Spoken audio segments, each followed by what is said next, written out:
prêchent la parole, on prie, on prie pour les malades, parce qu'on prie pour les malades, les guérisons sont là, on témoigne, alors on se réjouit, donc c'est comme ça que c'était. Et finalement, comme on se réunissait, le jour de la semaine, nous prions chez nous là-bas, soit là, et le dimanche, on partait le matin, et puis finalement, ça s'est fait maintenant que le dimanche matin à Lemba, et le dimanche soir à Soala, et maintenant, on fusionnait les prédicateurs.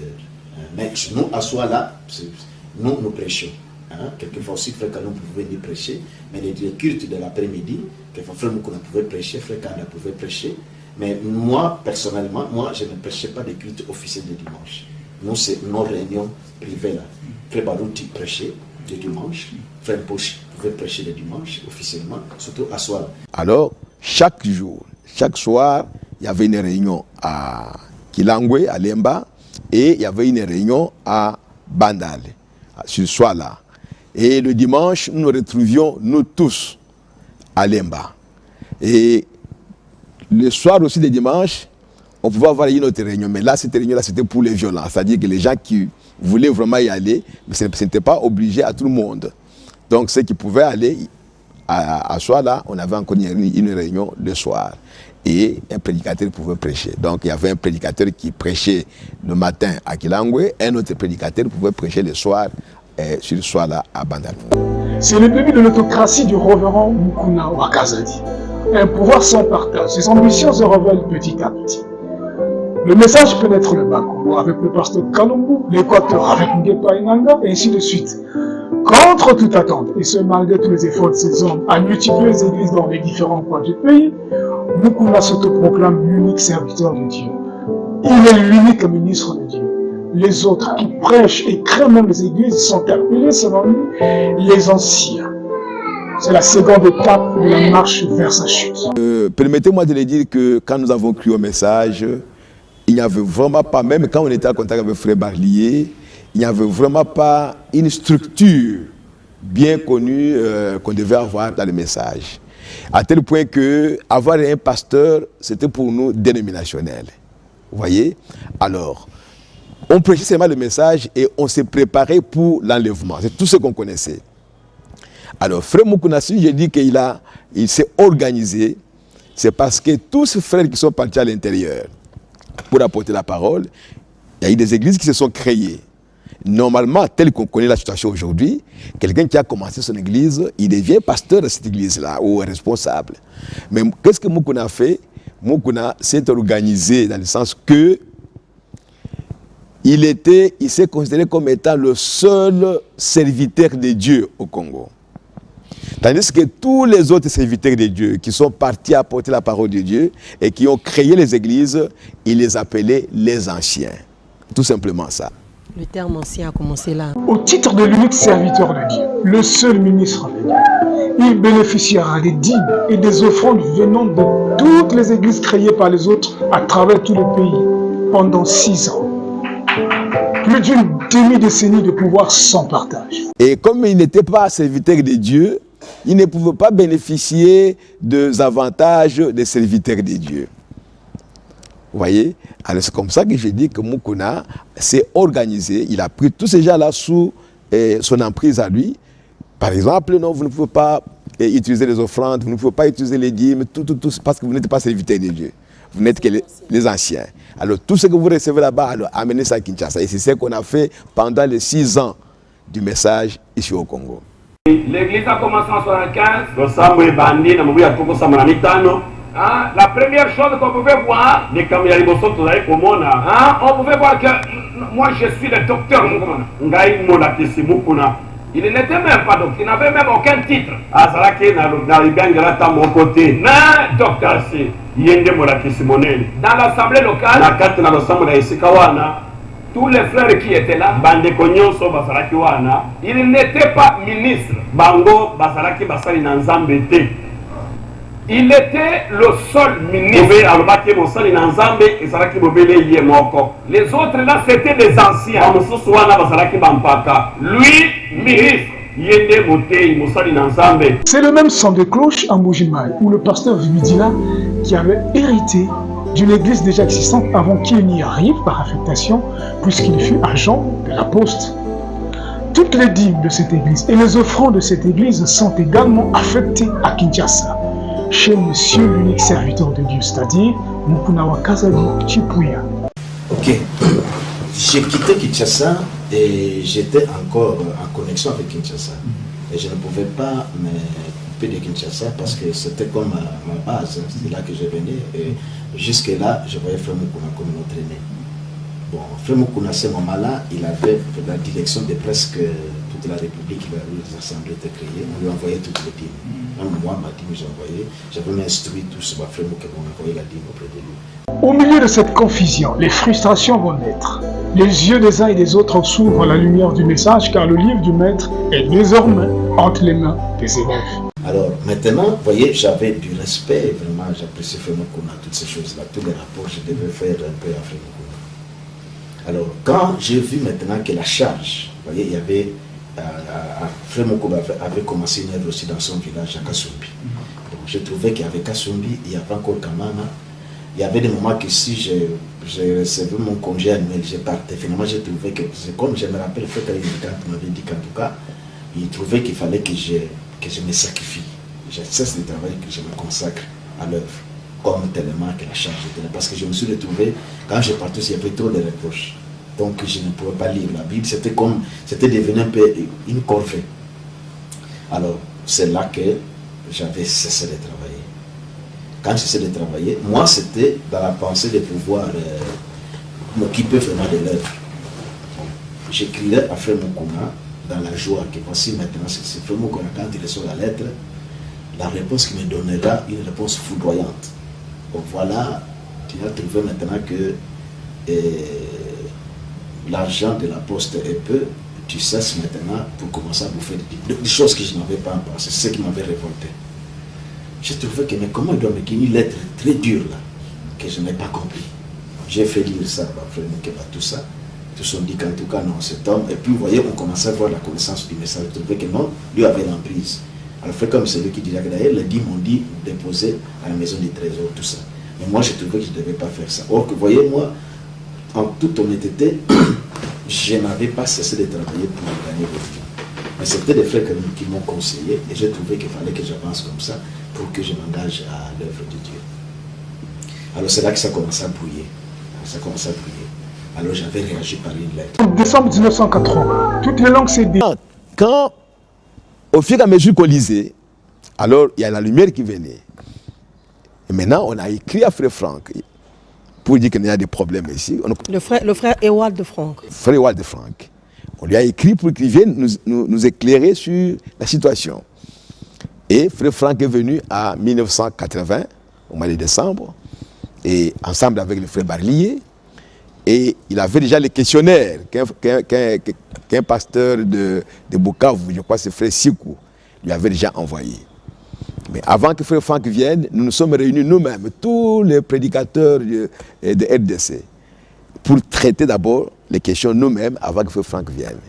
Et nous sommes séparés à quai de poisson.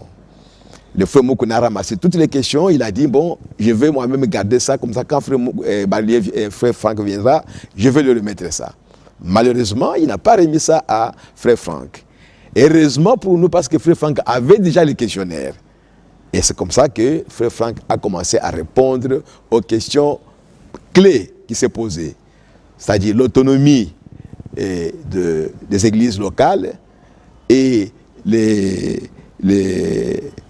comment on pouvait gérer donc, la gestion des finances de l'église et sur la polygamie et sur d'autres cas comme ça. La résolution de fait par Ewald Franck et Barlier ne sera pas en faveur de monsieur l'unique ministre de Dieu du Zaïre qui voit déjà son malheur, la chute de son autocratie. Il voit son pouvoir être réduit en une seule assemblée locale, c'est-à-dire l'église de Kilangwe. Après avoir donné les éclaircissements, tout le monde s'est senti libéré. Et tout le monde a compris que chaque église locale est autonome, indépendante, souveraine. Et c'est la chose maintenant qui dérangera Mukuna parce qu'il s'est vu réduit maintenant à une église locale qui était ici à Kinshasa.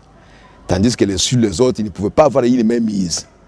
Voilà comment le message a évolué, comment le frère Ewald de Franck nous a aidés. Les carottes sont cuites. Il ne reste qu'une seule chose pour monsieur l'unique serviteur de Dieu, mettre à la porte les anciens.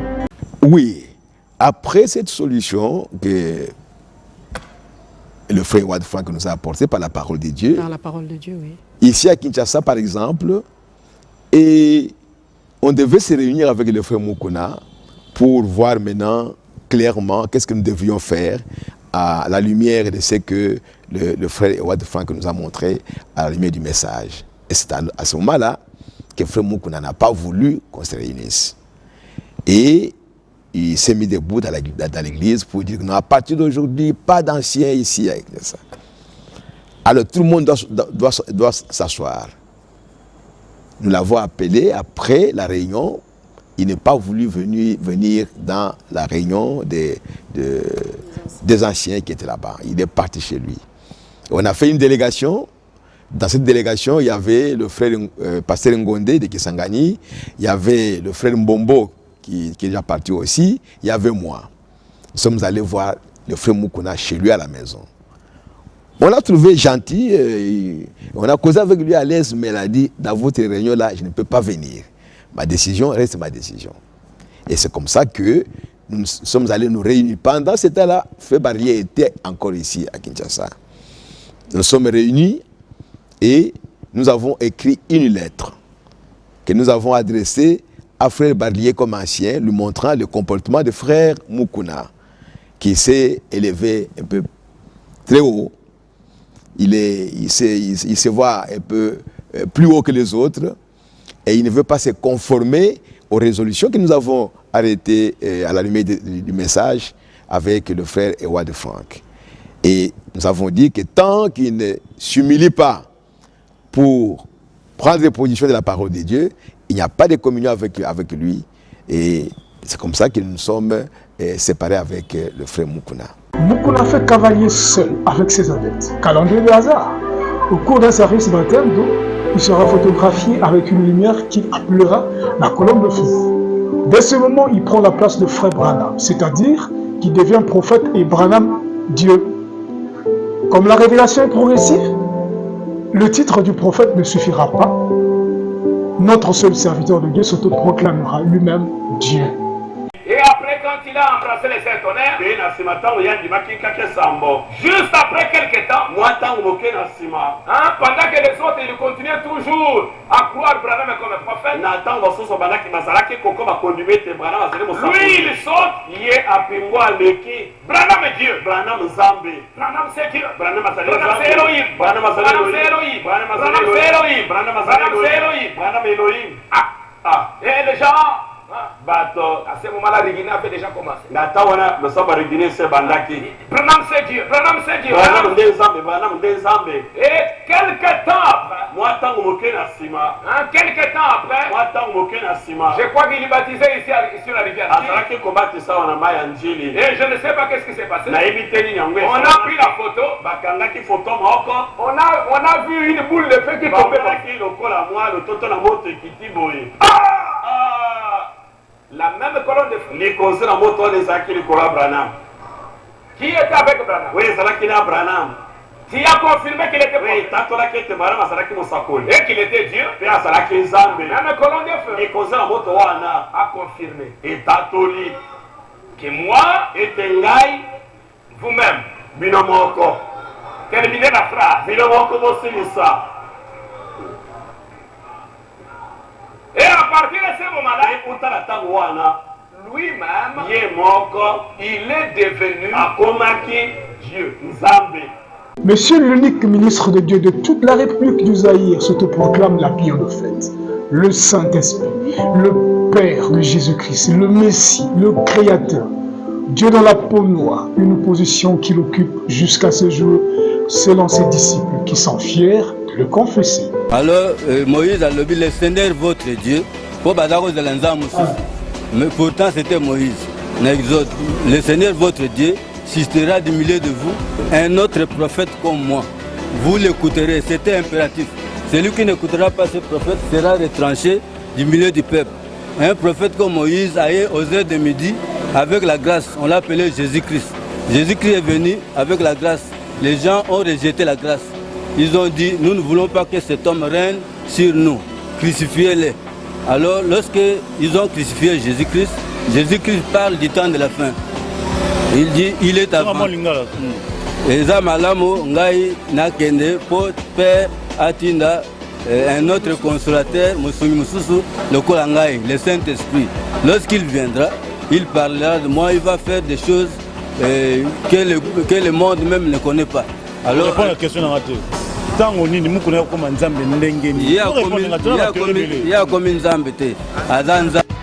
C'est-à-dire Nzambe wana ayaki na tongo, n'explique yo, ayena midi, ayena tango suka, babenge mukuna chipu wakazadi. Awaye en tant que dispensateur, aye le kula dispensateur ni doté, aye en tant que dispensation du Saint-Esprit. Le Saint-Esprit, Jésus a le but, Jean 14, 15 à 26, a le but, lorsqu'il viendra, lui le Saint-Esprit, il va vous enseigner toutes choses. Le Saint-Esprit s'appelle Mukuna Chipoué Wakazadi, le Père de Jésus-Christ.